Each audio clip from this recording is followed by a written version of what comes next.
Hello, traveler. Thank you for being here. For obvious reasons, I thought that we could do a love reading. So this reading will focus on the area of love in your life, however it may show up for you right now or in the near future. And together we will see what messages would like to come through for us tonight. There are 2 piles to choose from. Pile 1 and pile 2.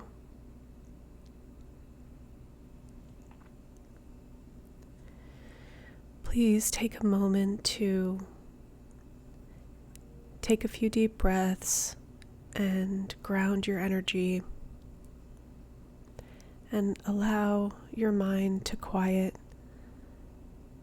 and see which pile you feel the most drawn to within the first couple seconds, just using your intuition.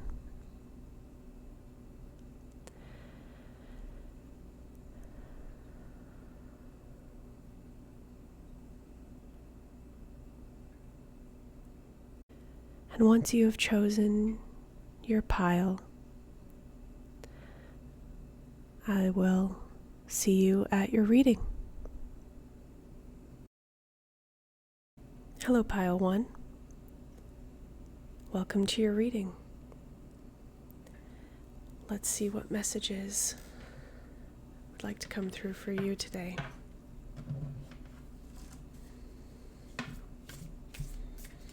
Now, because we've already chosen the subject of this reading, which will be love,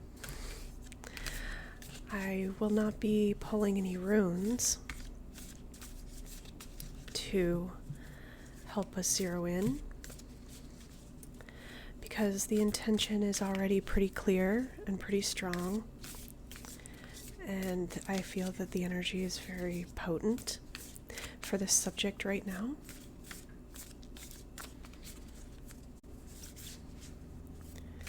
Of course, that could be because of the approaching holiday, but the history of very early spring being a time for romance is a very ancient tradition. It goes back to Roman festivals and pagan festivals, and coincides with a lot of the behavior in the animal kingdom as well. So it's a good reminder that we are animals too.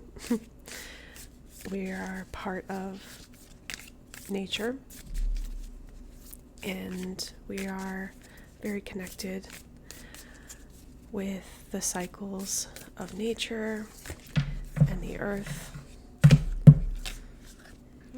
Quite a few pop out here.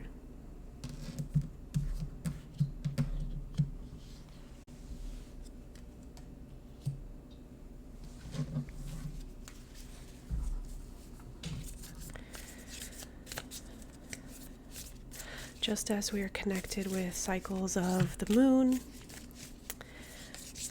and the seasons in general, we're very sensitive to energetic shifts in the earth, the cosmos, and other living things.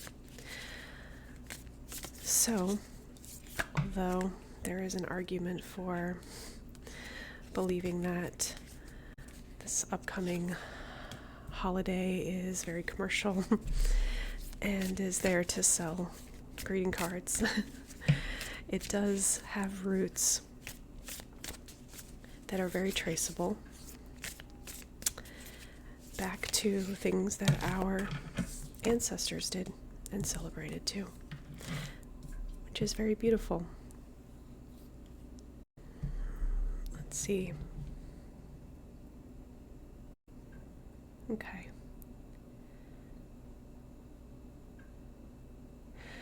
Well, pile 1, I can clearly see that you're in a situation in your love life right now, or have been in the recent past, or feel that this might be developing now, where there's a lot of miscommunication. I don't see maliciousness or sneakiness or lying or anything like that, but I do see perhaps the perspective of one of the parties in this situation is that the other is not fully invested and isn't fully communicating clearly. There may be a sneaking sort of intuition creeping in for you, and I don't know which side of this you're on, that your higher self is trying to tell you something. There's no doubt that there's an impasse. There's some stuckness here. I have the Queen of Rings or the Queen of Pentacles upright, and I have the King of Swords on its side. So that would lead me to believe that whichever partner is embodying the divine masculine energy, now that has nothing to do with gender whatsoever. It has to do with the parts of ourselves that are active in the situation. All of us have all genders within us, all energies, I should say. All of us have all energies within us. Masculine, feminine, the divine, like we have all of the elements. And that includes divine masculine energy and divine feminine energy, among many, many other energies. It's not, when we speak about energy, it's not a binary. It contains multitudes of different types of energies. But the person in this situation who is in their masculine, meaning in the active doing energy, the action energy, is feeling a bit blocked or uncertain. So there's perhaps a lack of progression. Maybe this person has pulled back from you if you are the one who is feeling, pretty grounded in this situation. You feel like you know what you want, you know where you're at. Very practical. This isn't an overly emotional perspective. So it's a little bit hard to imagine, if this is you, what the issue could be, because you know that you're not doing anything to spook this person. You're not doing anything extreme. You're not pushing their boundaries or disregarding their boundaries. If anything, it feels like, you feel pretty grounded in yourself and pretty self-sufficient. And I don't see that you're putting forward anything toxic or anything that would be causing this. Not that you ever could cause, everyone's in charge of their own journey and their own reactions. We can't control others. We can only control how we behave and the choices we make, how we react to things. But that said, I don't see something that is within your power that is creating uncertainty in this other person, if that's the dynamic. Obviously, if you are feeling like you're more of this party, that the one with one foot in, one foot out, or some unexplained fears, some nervousness, perhaps there's some trauma getting in the way, some things that have happened to you before. Maybe you're being triggered by something that is just present in this situation, or something that's present in the other person. But I can clearly see that the issue is lack of communication. I feel that there's definitely some assumptions happening here on the part of this person. It could be, just trying to protect themselves or yourself from pain. So making assumptions that things are a certain way, that they won't work out, that this person has ulterior motives, that you can't be positive, that you are going to feel the way that you think you feel. Maybe you've hurt people in the past through no fault of your own, simply by being honest, and you're afraid now to be honest because you've kind of developed this belief that that only leads to trouble, that nobody truly appreciates honesty.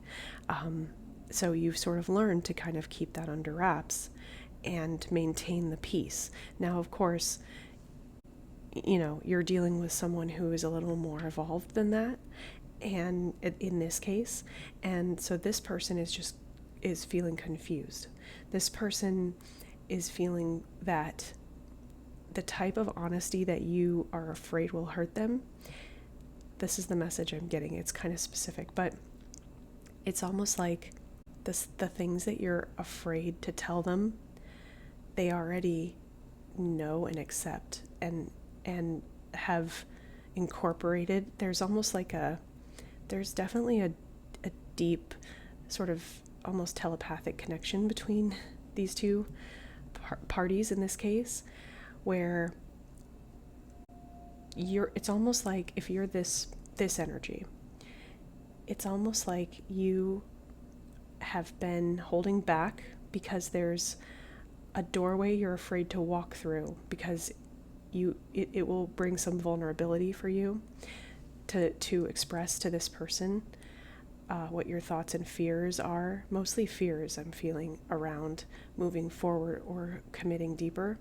And what you don't realize is that this person innately knows these things already about you and about relationships and how human beings work, because they have met themselves really deeply.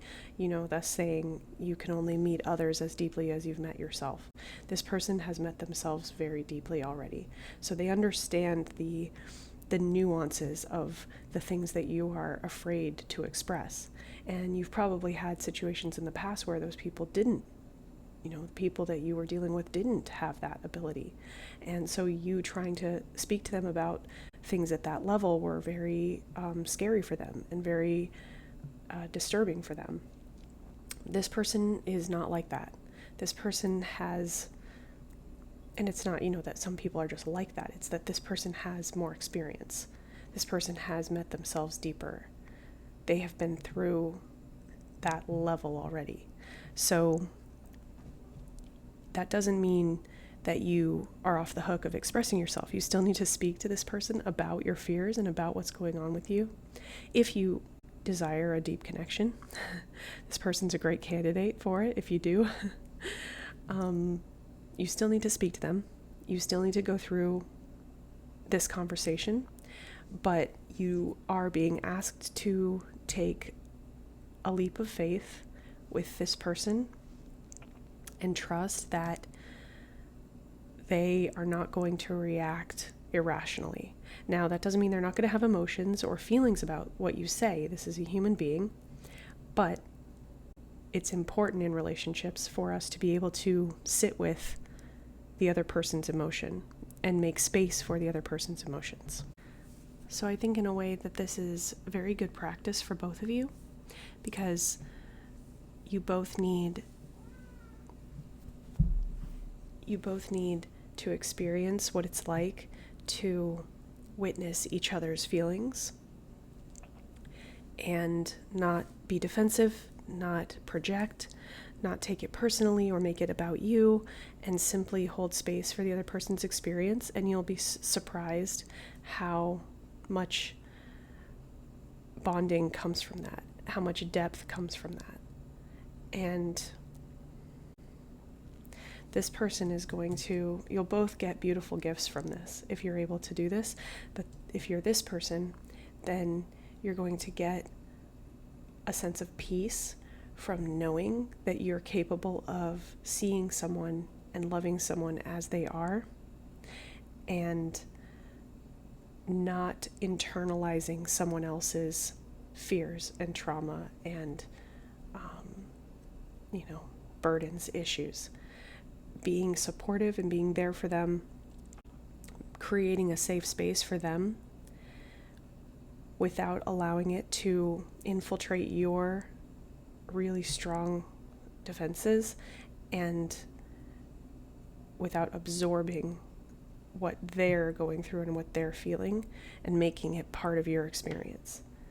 It's a really delicate skill to learn. And if you're this person, then you will gain the really powerful understanding that you are lovable and worthy of love exactly as you are, with your flaws and with your idiosyncrasies. And it's safe for you to be seen when you are choosing who you reveal yourself to very carefully.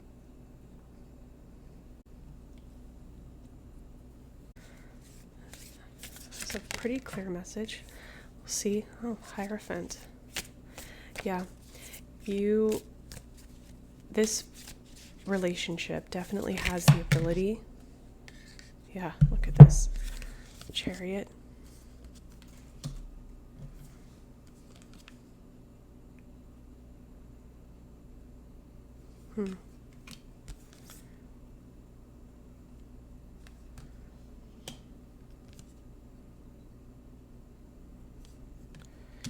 Yeah, this relationship definitely has the ability to go to the next level and to move really quickly once this first barrier is sort of crossed. So I'm getting the feeling that this is either a pretty new relationship, or you haven't gotten super deep with this person yet. You haven't revealed a lot about yourself yet. And if you decide to take that step with them, then it's going to feel like it's moving really quickly, or it's become serious quickly.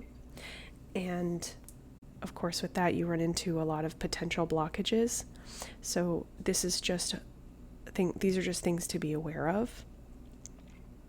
To be careful of overgiving. It's almost like both of you have the tendency to overgive. So even if you're the person that is withholding right now, that often comes from having been burned in the past.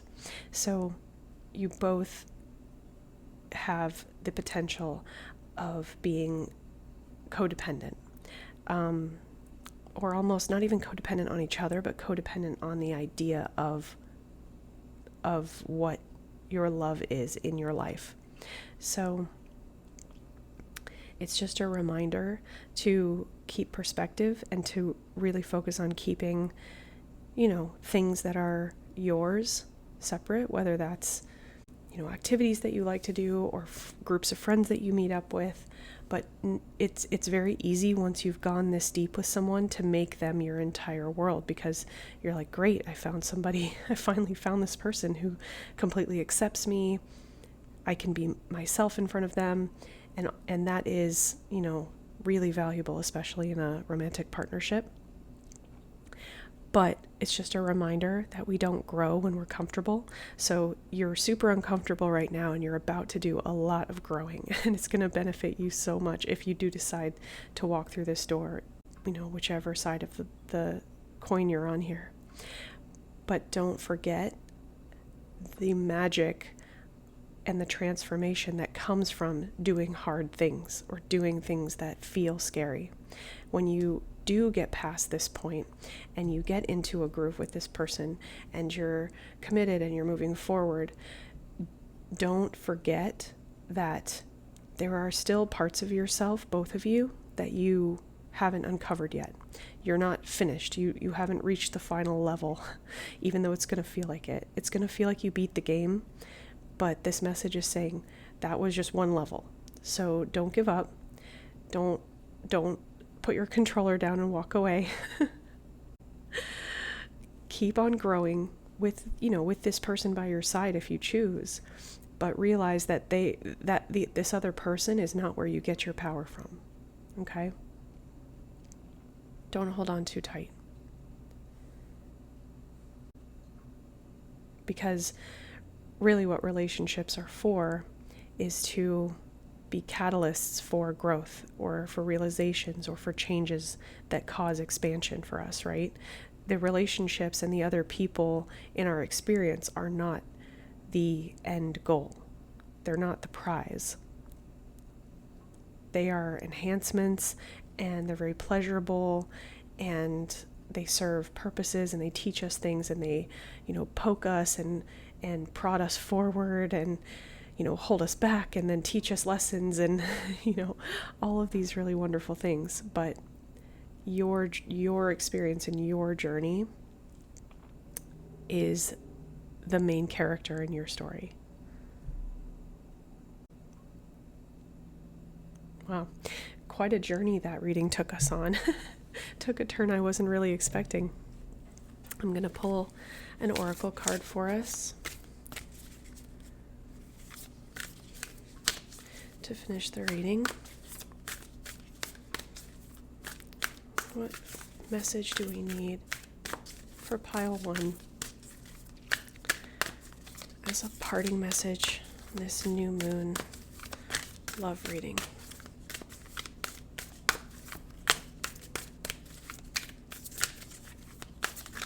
What message does pile 1 need to hear for this new moon love reading? Thank you. Got 2. We have the universe and ancestors.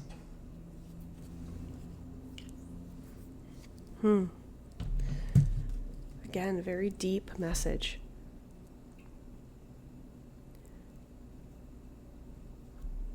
Definitely a message is trying to reach you.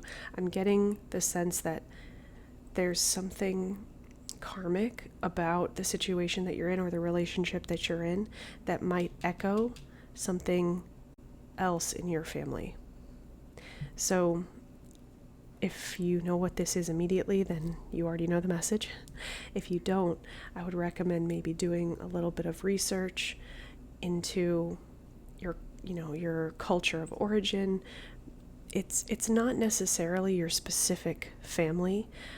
It can be, but maybe there's something there. I feel like maybe there's like a book or a movie or maybe a trip you're going to take to a place that has significance to your ancestral line.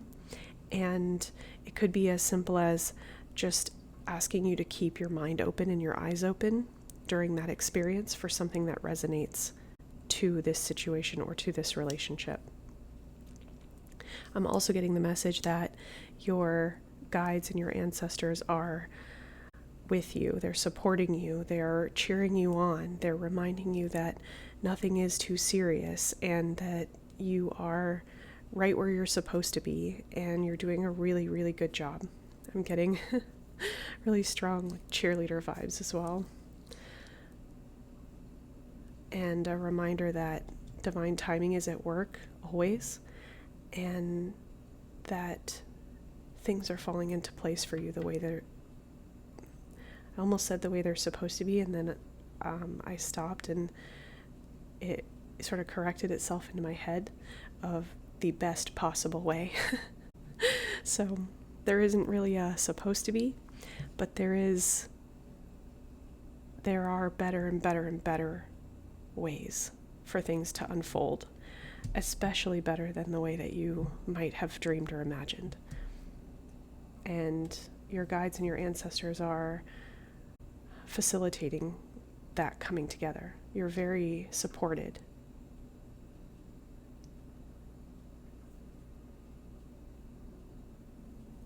Yeah.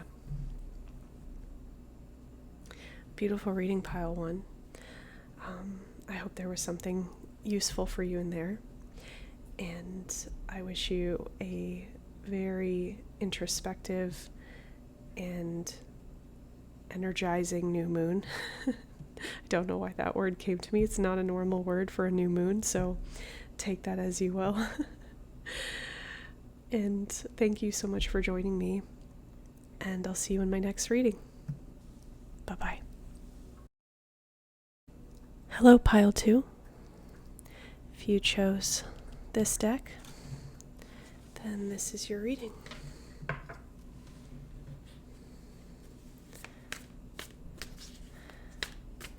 Now, because we have already chosen the focus of this reading, we won't be using the runes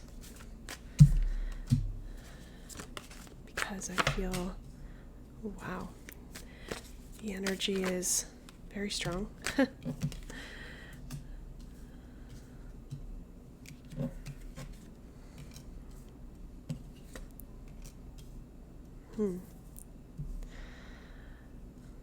Okay, Pile 2, what is going on in your love life?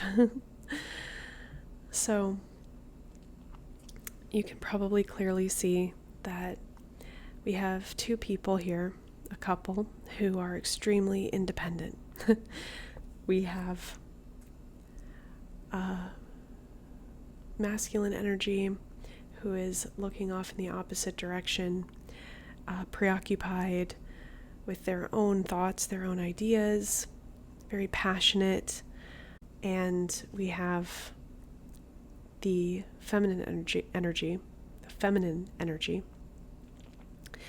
in her garden, hanging out, doing her thing, completely content.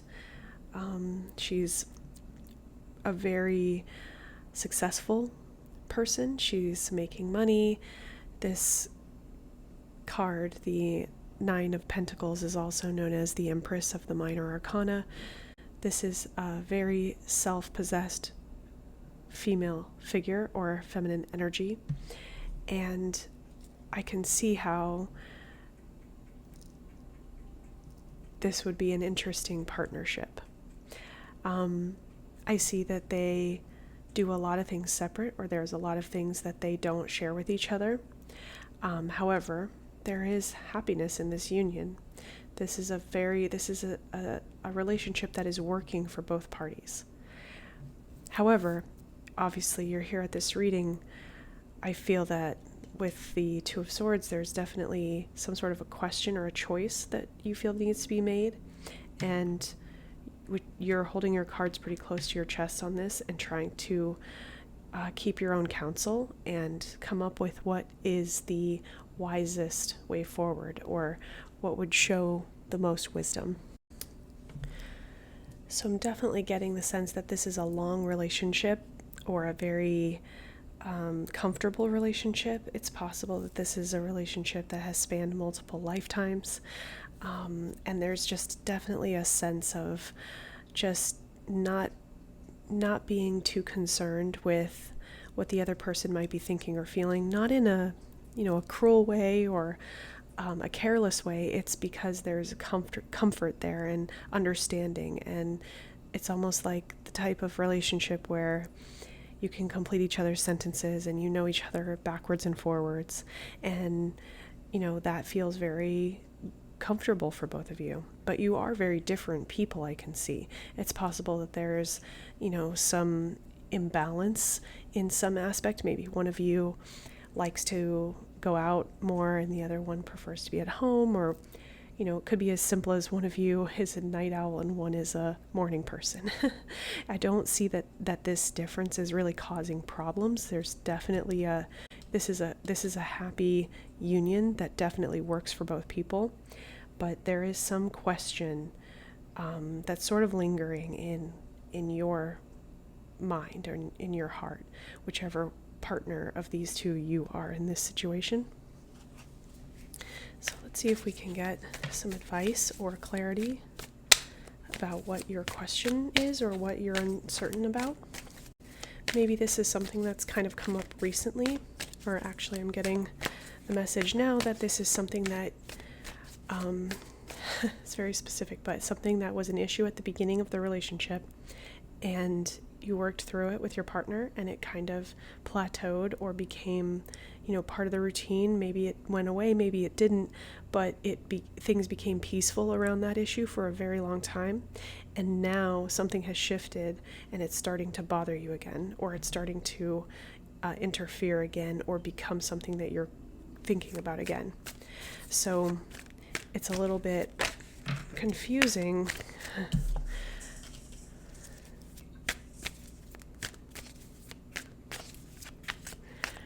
for you because you're not really sure how to approach your partner about this issue. You're trying to address it without being direct, because in your partner's mind, you can already, because you know them backwards and forwards, you know exactly what they're going to say, which is, we've been through that already and we solved it and we came to an understanding a very long time ago. And so how do you explain to this person that it's come back up for you? Maybe you're afraid that they'll dismiss it or become irritated.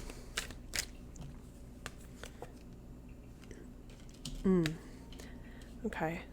There's some sort of a stagnation that just needs to transform. Something needs to end and a new thing begin. So it's as simple as, because I see a lot of comfort and a lot of satisfaction and a lot of happiness in this relationship, but there is something that it needs to end, not the relationship, but I mean a pattern or a cycle within the relationship. Even though it's very comfortable, it needs to end so that something new and fresh can begin, which, even though it's unrelated, will revive the relationship itself. So it's almost, and you can't control others. Obviously, you can only control yourself. So definitely look into what you are contributing that might be, or what you are doing that might be contributing to a pattern. So it could be as simple as, you are in a pattern of staying up for hours at night scrolling your phone, and when your partner is up in the morning, you are sleeping because you've stayed up all night scrolling your phone. Now, your partner's not upset about it. It's not bothering you, but there is a disconnect happening between you and your partner because you have unconsciously you haven't mindfully made that choice. It's something that's just sort of happened over time, and now you and your partner are starting off each day on completely different wavelengths. And then when it's time for bed, same thing. You're not able to talk about your day and connect and wind down together, have any kind of comfortable sort of bonding time outside of your responsibilities, because you've somehow gotten onto a completely different schedule. This could be about, food and drink as well. Maybe you've noticed that you've started to drink more and more and more, eat more and more and more, or eat the wrong things or drink the wrong things. And it's been incremental. It's been a really slow process. And maybe you've noticed your partner doing this, and it's difficult to approach, your partner about something when you start to notice something getting, not necessarily out of hand, but you're starting to see the early signs of a potential problem developing, and you don't want to approach someone and make them defensive when it isn't really a problem yet. But there's something that needs to, something very minor probably, that needs to shift to open up that. It's almost like when you've been in the house all winter with, the doors and windows shut tight, and then spring comes, just like this time of year. You can feel spring coming and it's a little bit warmer, and you can finally crack a window, and that breeze is just rushing in and everything feels different all of a sudden. It's something like that in this partnership. You might not even need to directly address the thing that you think is wrong or the thing that's bothering you. It's almost like all that this relationship needs is for the system to get agitated enough and shaken up enough to crack open a new path, something new, fresh air. And this goes without saying, of course, but I just want to reiterate or iterate, since I haven't said it yet, that this doesn't have to be a romantic relationship. This could be a family relationship, sibling, roommate, friend, parent, coworker even. But I would definitely say this is a close relationship. This is a relationship where there is love.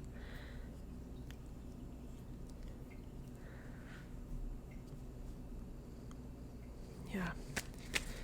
Let's see if there's any more advice or clarification about what needs to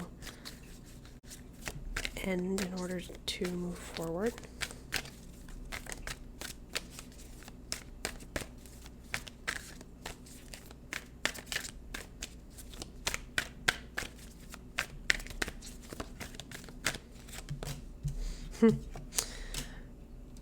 Anxiety, overthinking, stress. Okay.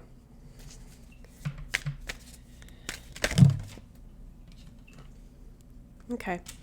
So the advice is to try to slow down your mind. So you are overthinking something here.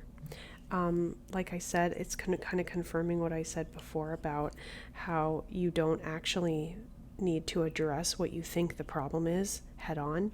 It's kind of become, what you think the problem is has kind of become a placeholder for all of your anxiety and discomfort in the relationship, and probably outside the relationship too. It's very easy to channel all of our sort of uncomfortable feelings into one concrete thing, and you have to slow that down a little bit because the momentum is getting a little out of control and you find yourself kind of catastrophizing when really everything is fine.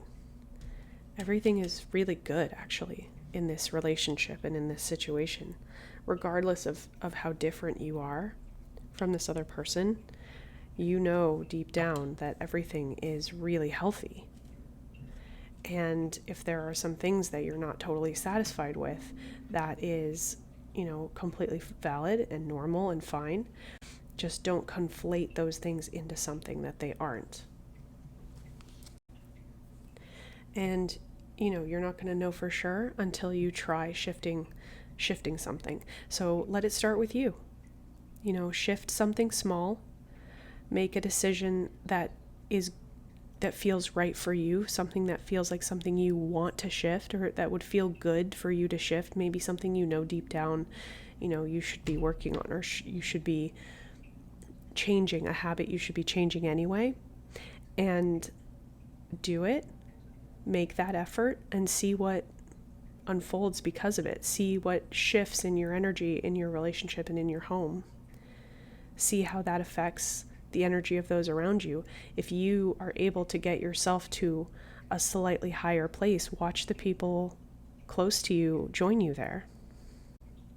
And, you start to realize how much power you really have over your own experience.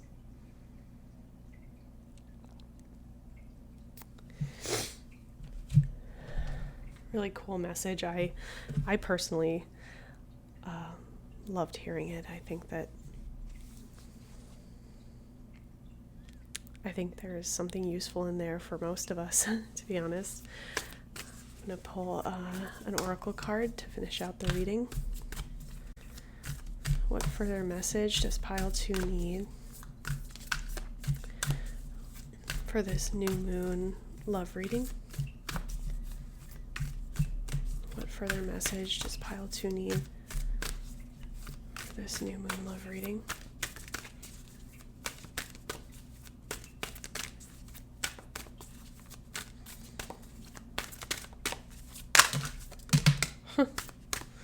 Wow. Yeah.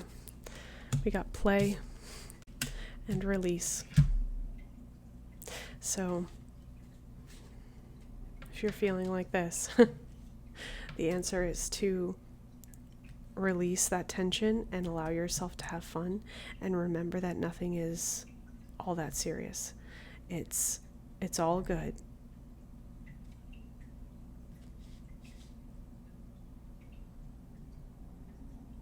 Yeah, it's literally just the message is lighten up. Sounds kind of harsh, I know, but just try looking for the fun. Try to reconnect with your inner child. Do some things that aren't for a purpose other than your own enjoyment. And allow yourself to release trying to control things that aren't yours to control, like another person's behavior, another person's choices, another person's goals, wants, desires, actions, how they spend their energy. Just lead by example. Become the partner that you want to have. And just watch how it flows to you. Great reminder. Anyway, pile 2. I hope this was helpful to you, and I wish you a very beautiful, very fun, lighthearted new moon and this season of love. Thank you so much for joining me, and I'll see you in my next reading. Bye-bye.